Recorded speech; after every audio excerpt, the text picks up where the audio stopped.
तो वर्तमान तुम आसूची से यूनिट 3 रो कोर 9 पेपर रो one word type question answer. तो डाइट रो पूर्ण रूप होची district institute of education and training. City होची तुमरो केउ स्तर रो शिक्षक तालीम पई दायी एटा होची माध्यमिक। आईएएससी केउ प्रकार शिक्षा देइताय स्नातकोत्तर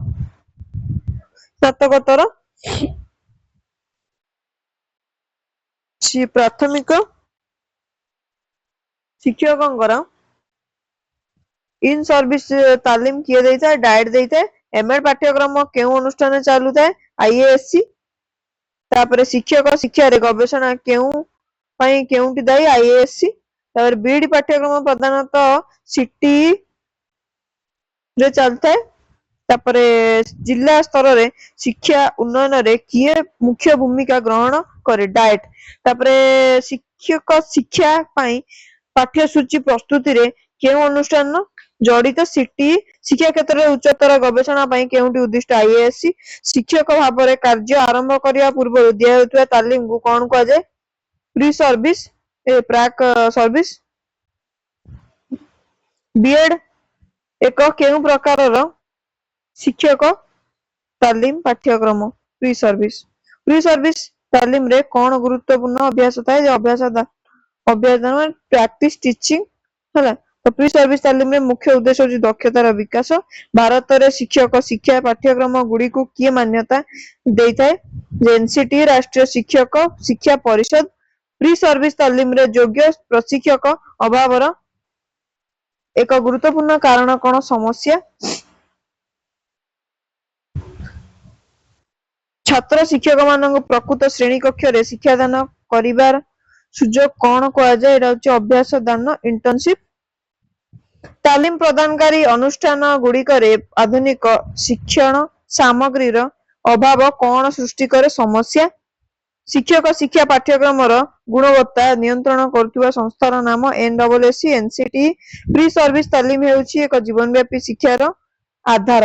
दूरवर्ती अंचल रे शिक्षा पहुंचाइबार लक्ष्य भित्तिक उपाय होची ODL open and distance learning. Online रे मुक्त भाव में उपलब्ध पाठ्यक्रम गुडी को कोन कह जाय मॉक्स कह जाय। भारत रे ओटा अछि सेटा कोन कह जाय एटा होची कोन मुक्त अध्ययन प्लेटफॉर्म रे स्वयं। गवेषणा प्रबंध निबंध गुडी को डिजिटल भंडार होची कोन शोधगंगा। ओडीएल रे शिक्षा ग्रहण करूथिया छात्र माने केउ सुविधा पांती नमनीयता फ्लेक्सिबिलिटी पांती। मॉक्स माध्यम रे विश्वविख्यात विश्वविद्यालय गुडी कर पाठ्यक्रम कोन कर परंत अध्ययन कर परंती। तो जो मॉक्स ऊपर तुमरो कोर पेपर 10 ने भल से डिस्कशन कराई छी तार वीडियो और लॉन्ग टाइम क्वेश्चन भी डिस्कशन है छी सेरा भी तुमे माने जाएंगे कोर 10 प्लेलिस्ट जाई देखि पारिबो मॉक्स से अधिक जानिबा पई जदी इच्छुक अछ तो। तबे शिक्षक माननक पई निरवच्छिन्न पेशागत विकास रे सुजोग कोन सृष्टि करिथाय स्वयं आ ओडीएल। गवेषणार मौलिकता रक्षा करिवारे कोन सहायक शोधगंगा। शिक्षा रे समावेशिता आउ सुजोग रो समानता वृद्धि करथुवा उपाय होची ओडीएल। डिजिटल जोगाजोग थिबा जे कोनोसी स्थान रु अध्ययन करिवार सुजोग देउथिबा उपाय कोन मॉक्स। शिक्षक शिक्षार मूल्य लक्ष्य मूल लक्ष्य कोन होची जे एक शिक्षक मस्तिष्क को परिवर्तित करिवा। तार उच्च शिक्षा रे गुणवत्ता मापिबार अजब मापदंड होची पुस्तकालय। जणे शिक्षार्थी को गवेषणा प्रति आकर्षित करिवार अद्भुत उपाय होची कौतूहल। एकाधिक विश्वविद्यालय मिलन को संयुक्त कुआ जाए।